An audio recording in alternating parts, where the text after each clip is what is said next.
Patuloy na nagbibigay serbisyo, pag-asa at saya. GMA Regional TV, kapuso ng bawat Pilipino.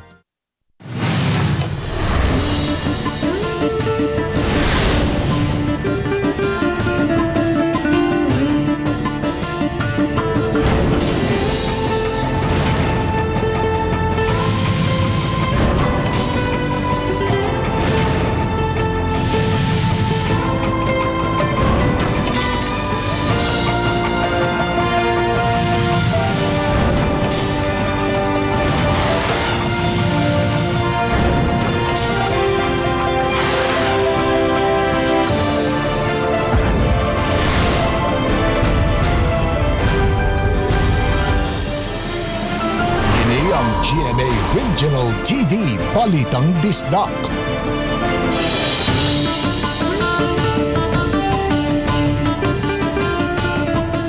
Mayong hapon, kini ang inyong GMA Regional TV, Balitang Bisdak. Ang bugtong kasaligan, kasandigan o kadangpan sa mga Bisaya. Ako si Bobby Nolsar.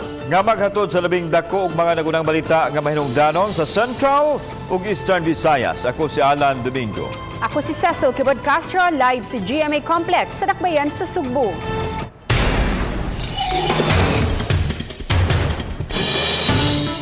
Usa ang patay, samtang ubay-ubay usab ang nakaangkon og mga minor injuries sa linog nga miresulta sa pagkahugno sa pipila ka mga establishment.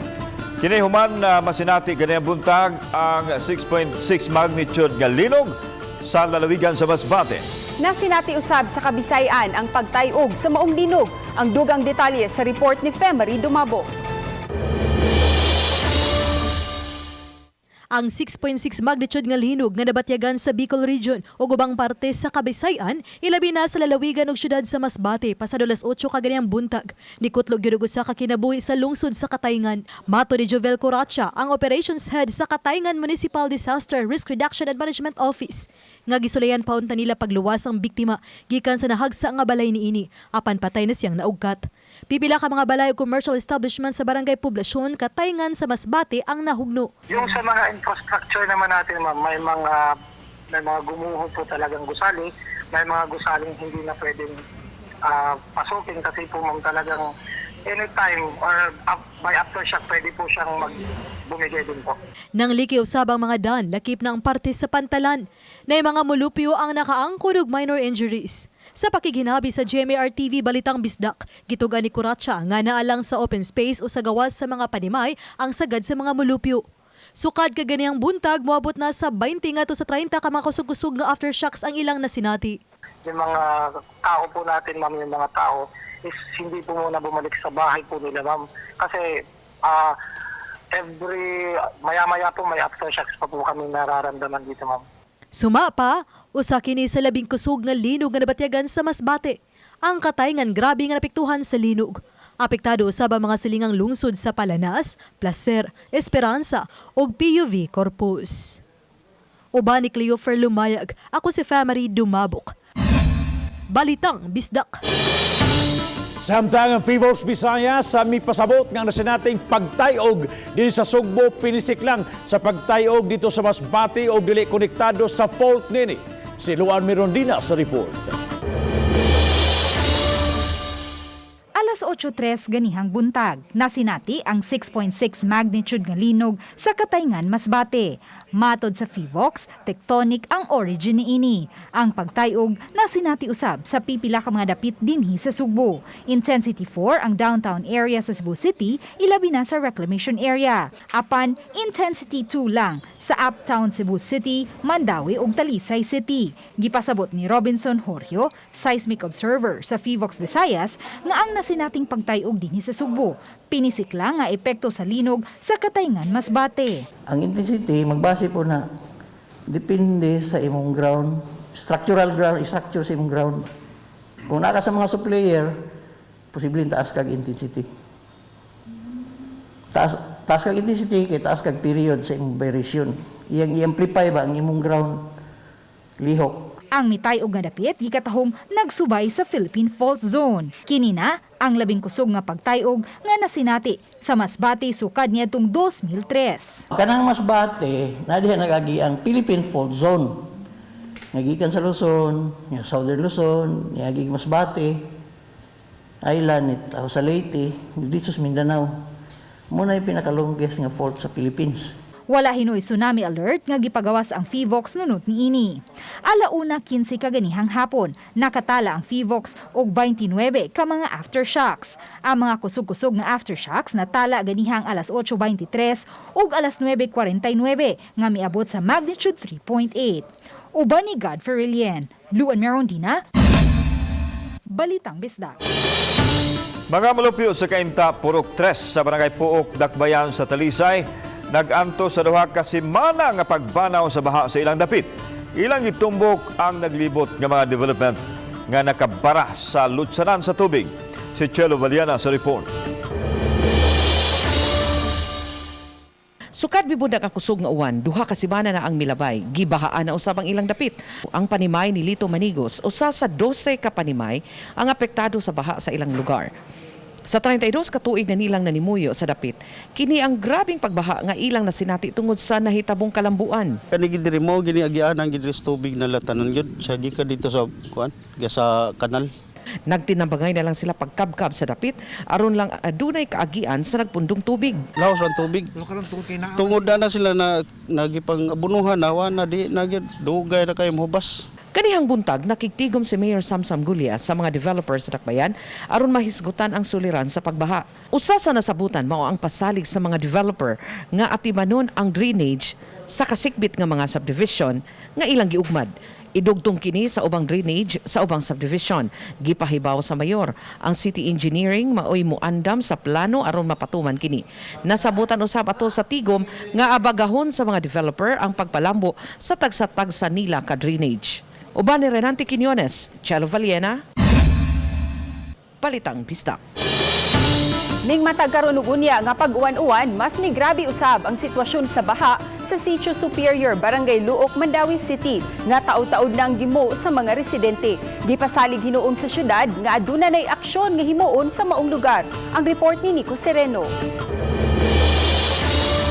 Ingon ani kalawom ang tubig sa may JM Siniza Street sa Barangay Luok. Sa miaging simana pa kuno kini nga tubig nga hangtod karon wala pa mohubas. Ang mga sakyanan mapugos pagsubay sa daan aron lang makalahos. Samtang ang mga residente way kapaingnan kundi ang pag-ubog na lang gyud paingon sa ilang mga panimay. Gipakita kanamo sa usa ka residente ang ilang balay nga nanglumot na ang semento tungod sa misanap nga tubig. Gipasuyupan na unta kini sa taga City Engineering sa miaging semana apan mutaas pagbalik ang tubig kun muuwan. Dugay na nga gimuo sa mga residente ang maong suliran ug nanawagan og solusyon. Gisaksyon pero tungod kay siguro taas ang tubig, wa na sila ni balik after 2 nga attempt nila. Twice man sila ni attempt og saksyon nya amon gyud mo down ang tubig. So siguro clog up na gyud ni among kanal niya. Aminado hinuon ang City Hall sa suliran sa taga Superior Luok. Apan gipasabot ni Attorney John Edu Ibanez, Executive Secretary sa syudad, may gitrabaho ng drainage project sa unahan sa maong dapit. Nahimutang kini tupad sa City Hospital. Kung matapos ang proyekto, mukonektar kini sa Superior aron mauna-unyay kalutsan sa tubig. Mo-attach na siya ang drainage. Mao na siya outflow. First outflow anang Luok Superior diha padong ngadto sa dagat. Ang ikaduha nga outflow which is karon gamay kato padong dito dapit Marine Colloids. O duha na siya ka outflow which I believe and the mayor also kuan nga mao gyud solusyon sa baha. Uban ni June Solon, Nico Sereno, Balitang Bisdak.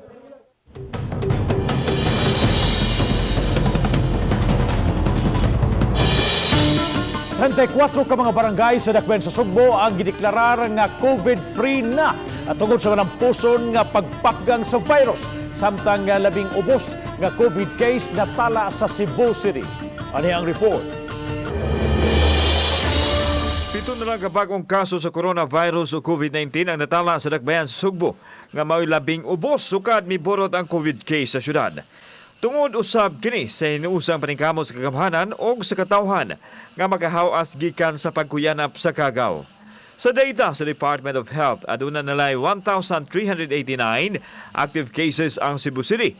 Gikan sa 9,390 nga total cases, human makarecover ang 7,379. For today, we have the lowest, no, 7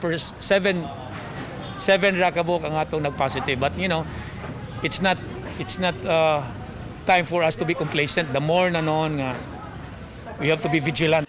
Samtang ipahibaw ni Konsehal Joel Garganera, ang Deputy Chief Implementer sa IETF, nga 34 ka barangay sa Dakbayan sa Sugbo ang nakalingkawa sa COVID o COVID-free. Ang naasoy mga barangay kanhi adunay mga kaso apan na contain na nila ang kagaw. Kini tungod sa mga laka nga gihimo sama sa granular lockdown o ubang proactive measures nga gibatuman sa mga barangay. Nasairan nga 76 sa 80 ka barangay ang infected kaniadto sa virus. But right now, I'm very happy nga out of the 80 barangays, 34 na ang white transmission, sir. And then 80% na sad ang atong recovery rate. Taliwa sa pag-ubos sa kaso sa COVID sa Dakbayan sa Sugbo, nanawagan ang mga opisyal nga dili muluag sa mga lakang pagpakgang sa virus. Kauban si Marlon Melgaso, ako si Alan Domingo. Balitang Bisdak.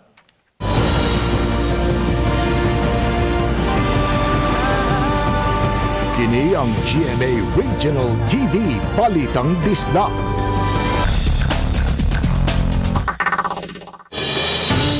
Human mapalanog din sa RTV Balitang Bisdak ang suliran sa baha sa sitio Tungdon, Iba, Basak sa Barangay Lapu-Lapu City. Duha ka mga submersible pumps na ang gipada sa barangay aron paghabwa sa tubig.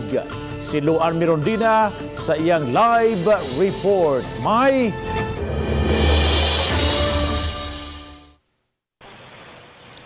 Yes, Bob, gikalipay sa mga mulupyo sa sitio Tungdon, Iba, Barangay Basak nga nadugangan ang ilahang submersible pump, ilabi na kay nagsigi-sige na ang pag-uwan. Kini ang usa sa mga submersible pump nga iya sa Barangay Basak ug gipagamit sa mga mulupyo sa sitio Tungdon sulod na sa nakalabang mga semana. Apan tungod sa sunod-sunod nga pagbunok sa uwan niadtong weekend, daw wa makibhangi ang baha. Gani misamot og kahugaw ang tubig ug delikado kaayo sa mga sakit sama sa leptospirosis. May pipila ka mga bata nga naabta namong nagsulob gyud og botas nga milabang sa tubig baha apan adunay uban nga nagtsinelas lang. Gahapon nagpada na usab ang Barangay Basak ug ikaduhang submersible pump aron mas mapadali ang pagpahabwa sa tubig baha. Kuan ko nun gipangusgan sa mga kansilor sa Barangay Basak. Salamat jud kaayo karon murag naibsan akong tuno akong dugan, murag nawaan ang akong kaguol. Gawa sa dugang submersible pump panawagan karon sa mga mulupyo dinhi sa sitio Tungdon nga unta maabagan usab sila sa lokal nga kagamhanan sa pagpalit og gasolina. Ilabi na kay ubay-ubay kanila ang nawad-an na og panginabuhian. Matud sa mga residente dinhi, ilang nasayran nga may budget nga 300 pesos ang barangay matag adlaw alang sa gasolina sa submersible pump. Apan kuwang ra kaayo ang nakaabot nga supply, hinungdan nga mag-amot-amot na lang sila. Nanawagan ko nga ang budget ni Kap Bilong nga 300 pesos sa gasolina, kinahanglan maabot po diri buong buo. Kay sagaran maabot diri is 3 liters. So ni water nag 150, asa man yung 150 pod. Matabangan unta mig gasolina lang unta sa mupam. Kay di biya pod kuan nga sige lang mig paningil sa house to house namo kay ang uban biya nay trabaho. Sa telephone interview, gipasabot ni Basak Barangay Captain Isabelito Dainarla nga may igong budget ang barangay alang sa gasolina sa mga submersible pump. Hinuon mi pasalig siyang susihon ang reklamo sa mga residente. Kaya ang report din sa kong in-charge, may mingon mga kap, kana sa 300 kay moro may gamit, kaya may patio, no ko mingon nga 300 nagyod. Ang isugo diya may akong gingnan nga pila may makonsumo nila sa 300 lang sa kap. Kaya muta na ko ikaugma sa okay naman nila kap. Bob ug mga adlaw gikatakdang makigtigom si Mayor John Ardahong Chan sa taga DPWH ug sa DNR aron tun-an ang long-term solution sa suliran sa drainage diha sa Dakbayan sa Lapu-Lapu, partikular na sa Barangay Basak. Bob? thank you so much sa Luan Mirondina sa imong live report. Pagdagsa sa mga locally stranded individual sa Pantalan sa Dakbayan Sugbo, gipangandaman sa IATF aron masiguro nga dili masusama sa kauluhan mga tents gimuntar karon sa Pier 1. Ano ang report? Gisusi ni Konsehal Joel Garganera, ang Deputy Chief Implementer sa IATF, ang mga LSI nga nagproseso sa ilang biyahe padung sa mga probinsya. Ubay-ubay na kanila ang niadto sa Pier 1 ug ang uban sa ticketing booth. Suma ni Garganera nga gilaumang mudaghan pa ang mga pasahero human miabli ang pantalan sa Negros Occidental nga mudawat na sa mga mamauli silang dapit. Suma sa konsehal nga 10,000 na ka mga outbound LSI ang nakauli sa ilang mga dapit. Aba naapay dili mamino sa 8,000 nga nagproseso sa ilang travel authority. Gikan lang kini sa Cebu City ug walay labot sa mga gikan sa probinsya. Akong panawagan sa tanang LSI o rapport nga mungari sa Cebu City aron mularga kay nganlan ilasa i-coordinate didto sa ilang LGU or port of destination ang ilang mga requirements og intact na ba. Kay usually magabi moabot la diri wala bayatay ingon public transport kaayo nga available. Naglagay tayo ng tent, makaupuan at the same time naglagay tayo ng barricade para ang makakapasok lang dito is LSI talaga. Not just like nung the past few days na medyo hindi natin makontrol yung ano talaga, yung social distancing kasi hindi naman natin masisi yung mga tao, walang tent. Samtang ipahibaw sa IATF official nga mga LSI gikan sa Manila nga mopauli sa Dakbayan Sugbo ipaubos gyud sa 14-day mandatory quarantine kini tungod sa taas nga kaso sa COVID sa kauluhan ug pareho usab nga naa sa GCQ status. Ibutang sila og mga isolation facility. And then the barangays, the CHD and the police are also monitoring them. So they have to be faithfully compliant gid sila sa 14-day quarantine. Kauban si Marlon Milgaso, ako si Alan Domingo. Balitang Bisdak.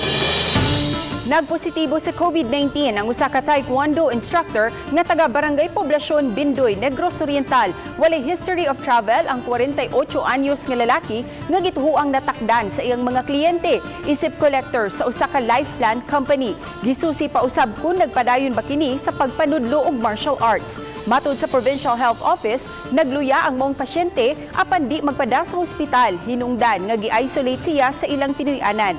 Gi-lockdown na ang pipila ka mga panimay, mga silingan ug sa mga nakahimamat sa pasyente. Nagpadayon usab ang contact tracing ug disinfection sa mga dapit nga iyang naadtuan. Ang pasyente mo'y usa sa unom ka mga bag-ong kaso sa COVID-19 sa Negros Oriental. Diin upat ni ini ulos mga locally stranded individuals. Sa pagkakaroon ang lalawigan sa Negros Oriental adunay kinatibuk ang 114 ka mga kumpirmadong kaso sa COVID-19. 97 ang naayon na, upat usab ang nakalas ug 13 pa ang mga active cases.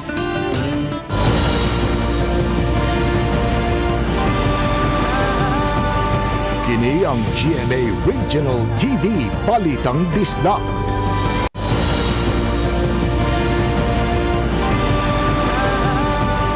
Kini ang GMA Regional TV Balitang Bisdak.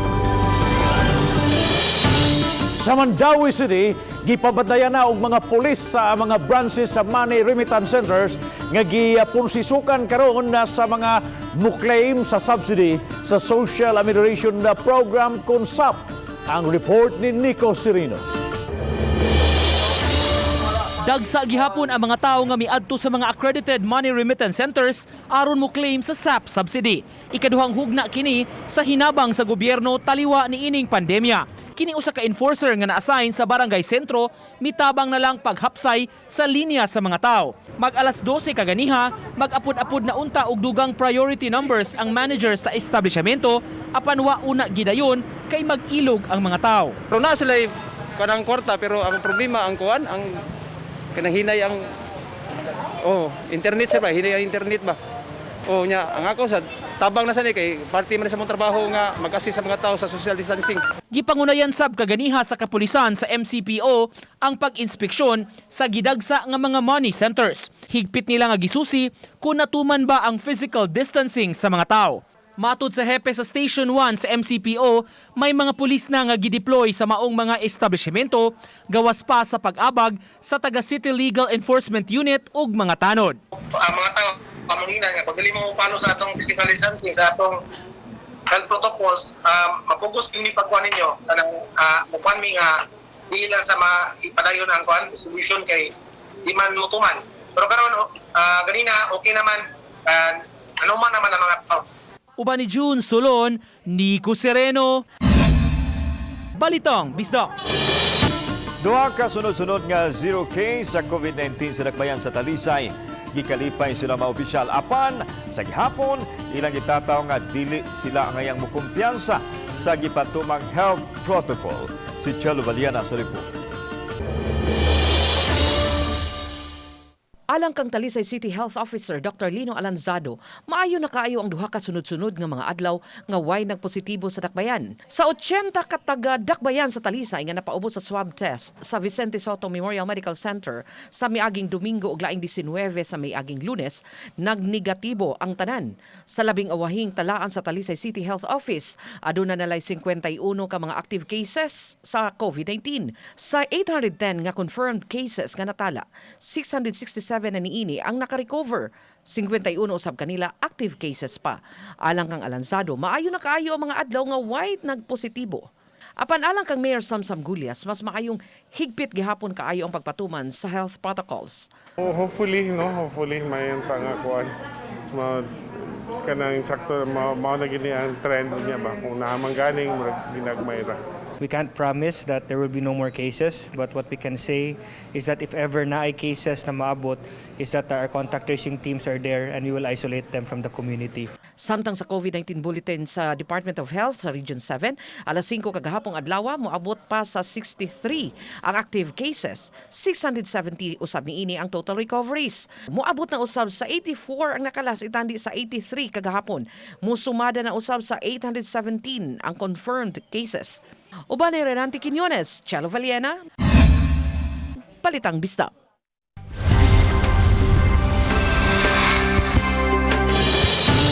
Utanon alang sa barangay nga gidalit sa GMA Regional TV nagpadayon dinhi sa Sugbo aron alibyuhan ang kalisod sa mga kapuso ilabi na ning panahon sa pandemya. Ning higayon na mga sakop sa Urban Poor sa Barangay Kalawisan, Dakbayan sa Lapu-Lapu ang nakabinipisyo sa Kapuso Barangayan on Wheels. Kini ang report ni Femery Dumabo. Usa sa gatusan ka mga benepisyaryo si Nanay Visitasyon Baguio, 54 anyos, nga bisan sa adlaw-adlaw nga paningkamo sa pagpakabuhi. Dakong tabang alang kanila kung may ayudang madawat, ilabi na ning panahon sa pandemya. Ang sud sa bayong-bayong paiguon nilang magtiayon ug sa siyam nila ka mga anak. Apan bisan sa kalisod, naningkamo si Nanay Visitasyon nga mapatungha ang uban nilang mga anak. Ang pagpanglato ug pagpangisda ang panginabuhian sa pamilya nga apektado usab sa pandemya. Dadali pun midagan al malista mi apil na usay maawahe madin man malista kay mahurhutda naman nay gulay. Nagpasalamat pud dako nga akon paborito gulay.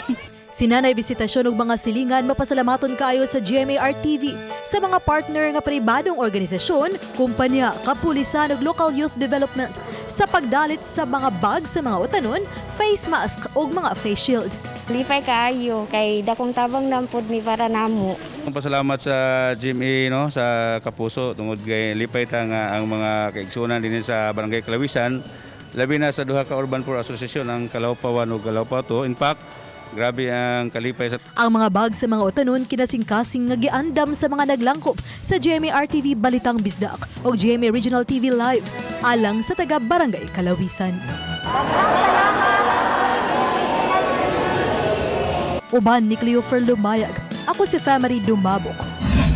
Balitang Bisdak. Update sa COVID-19 cases sa lalawigan sa Siquijor. Duha sa tulo ka mga nagpositibo sa virus negatibo na. Kini base sa double swab test result gikan sa DOH-7. Duha na lang ang ipaabot na kung unsay resulta, kinsa usa nila wa maapil sa ihap kay taga Siquijor naman gikonsiderar gihapon. Sa pikas nga bahin karong Sabado, gikatakdang moabot ang mga LSI gikan sa Manila ug dinhi sa Sugbo. Tulo ka mga isolation facility giandam sa Siquijor alang sa mga locally stranded individuals. Pero nakita nato maayo raman sila, wala man sila po'y asymptomatic, pero maniguro lagi ang atong probinsya nga manigative sila.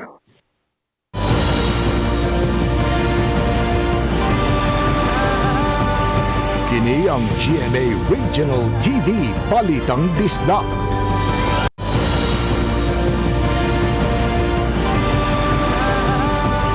Kini ang GMA Regional TV Balitang Disda. Tulo ka mga bagong kaso sa COVID-19 ang natala sa lalawigan sa Bohol karong adlaw. Ang tulo ka nagpositibo sa COVID-19 mga residente sa Malingin Island sa Bien Unido, Bohol. Ang tulo ka uban sa 81 ka mga residente nga gikuhaan og swab samples niadtong Sabado og nagpositibo sa virus. Natakdan sila pinaagi sa local transmission. Gani pabiling naka-lockdown ang Malingin Island. Mihatag nag-ayuda sama sa food packs og tubig ang kagamahanan alang sa 1,600 ka mga lumulupyo samtang naka-lockdown ang isla. Ang Malingin Island nakatala og 17 ka mga kaso ug usa ang namatay sa COVID-19. Sa pagkakaroon ang Bohol adunay 128 ka mga confirmed COVID-19 cases, diin 23 nini ang active, 99 ang recoveries ug 6 na ang namatay. Marami saka ang ginakaroon sa mga COVID-positive patients sa dakbayan sa Lapu-Lapu nga naayo na. Base sa data sa DOH7, may abot na sa 1,404 ang recoveries ug 595 na lang ang active cases sa dakbayan. Gikan sa 64.77 nga recovery rate niadtong Agosto 7, misaka na ngadto sa 77% ang recovery rate sa dakbayan sukad Agosto 17. Kini matod sa Public Information Office sa Lapu-Lapu City. Gihangop ra hinuon ni Lapu-Lapu City Mayor Jonar Dahong Chan ang pagpabilin sa quarantine status sa dakbayan ubos sa GCQ hangtod sa katapusan nining buwan sa Agosto.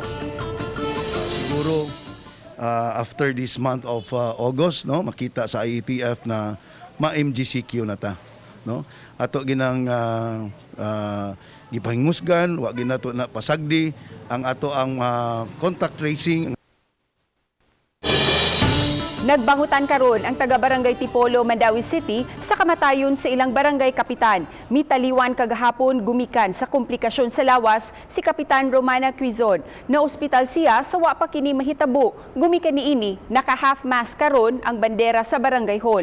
Agi og pagyukbo sa kapitan. Nagpadayon noon ang mga transaksyon sa barangay. Ang haya sa maong kapitan ana agi pahimutang sa ilang panimay.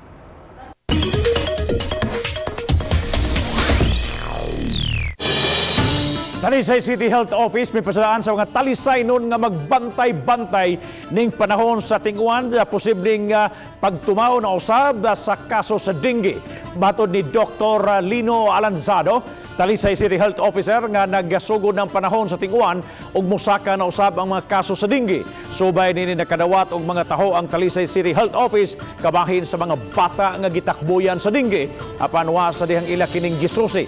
Hinoon mipahigayon gihapon sila og misting sa kalaing mga dapit. Giangko ni Dr. Alanzado nga apektado usab sila sa monitoring sa COVID-19 diin mo'y nakasentro karon sa ilang atensyon. Usually, ang ilang mag-complain nga kanang gihilanat, gi-laboratory, pero pangayuan sa mga records, wala man ko yung mapakita. So, di lang po may kumpiyansa.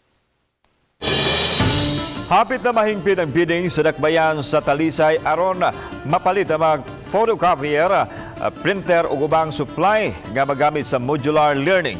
Gipahibaw ni Edgar Mabunay ang Talisay City Budget Officer nga gawa sa mga photocopier nga alang sa mass production, laing photocopier ang nga colored ang ihatag sa dakbayan aron maggamit sa mga primary graders sama si kinder o grade 1. Laing printer usab ang ihatag sa mga public schools alang sa samang katuyuan.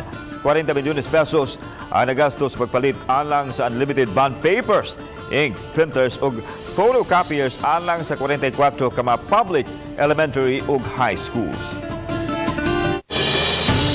Mayabot na sa dulan 22 milyones ang nataptan sa sakit nga dala sa coronavirus sa tibuok kalibutan. Kapin 13 milyones ang nangaayo na. Kini ang report ni Femery Dumabo. Sa natala kaganihang udto nga kinatibuk ang kaso sa COVID-19 worldwide, 21.8 milyon na ang mga kaso, apandulaan sa 14 milyon niini ang mga nagnegatibo na o naayo na. Sa Pilipinas, kapin sa 49,000 na lang ang aktibo nga kaso, gikan sa kinatibukan nga kapin sa 164,000 nga kaso, kay naayo na ang dulaan sa 113,000. Sa Central Visayas, base sa talaan sa DOH-7 alas 5 kagahapon sa hapon, kapin sa 3,000 na lang ang aktibo, gikan sa dulaan 18,000 nga kritibuk ang ihap sa COVID cases. Ang lalawigan sa Sugbo ni tala og total COVID case nga kapin sa 4,000, apan dulaan sa 3,000 na usab niini ang mga naka-recover na. Nangaayo na usab ang 94 gikan sa 117 nga kaso sa Negros Oriental ug 66 na ang natalang recoveries sa Bohol, gikan sa 128 ka mga kaso. Tulo ang kaso sa lalawigan sa Siquijor. Sa dakbayan sa Sugbo niabot man sa kapin 9,000 ang kritibuk ang kaso, apan kapin sa 7,000 na usab niini ang recoveries. 1,288 ang recovery sa Mandawi City gikan sa total case nga kapin sa 2,000. 1,404 na usab ang nagnegatibo sa kapin 2,000 nga kaso sa Lapu-Lapu City. Sa COVID cases sa Eastern Visayas, kapin sa 600 na lang ang aktibo, apan 7 na ang mga namatay. Ako si Famary Dumabok. Balitang Bisdak. Mga kapuso, inyo makita kining mong episode sa official website sa GMA Regional TV sa www.gmaregionaltv.com. Bisitaha usab ang atong official YouTube channel GMA Regional TV ug i-click ang subscribe button alang sa mga init ug mga nagunang mga balita ug kasayuran gikan sa mga rehiyon. Daghang salamat sa mga kapuso nato. Apil na ang naa sa gawas sa nasod nga nakisayon sa mga dagko ug mga nagunang balita sa rehiyon. Ako si Alan Domingo. Ug gikan namong tanan dinhi sa Central ug Eastern Visayas, ako si Cecil Kibod Castro. Ang inyong balita, ang among balita, kay matag lokal nga balita mahinungdanon. Kini ang inyong GMA Regional TV Balitang Bisdak, buong puso para sa Pilipino. Kini si Bambi Nalsaro. Naing hapon mga kapuso.